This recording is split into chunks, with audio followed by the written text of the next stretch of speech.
Now, if you're trying to navigate to the battery alternator test in the Innova 5610, for this specific function, the tool doesn't necessarily need to establish communication with the vehicle, meaning it doesn't need to be in running condition. Our tools do work with most vehicles not in running condition, but they work better. But for, say, the vehicle doesn't start and it's a battery and alternator issue, you can do this test. So all you do is, when the tool is connected to the OBD2 port of the vehicle, you're going to press the menu button.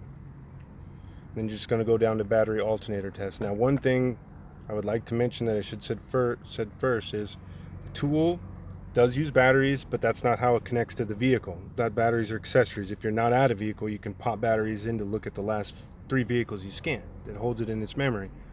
The tool powers on through the OBD2 port. The OBD2 port gets its power from the 10 to 15 amp accessory fuses. So if you have a blown fuse, the tool won't communicate with the vehicle. It doesn't matter if the battery's dead or the engine's not running, just make sure your fuses are good. So, that's taken care of. You press the menu, you get the battery test, alternator test, pick whichever one you want to do, and then just follow the steps on here and hit continue. To go back, just hit back, and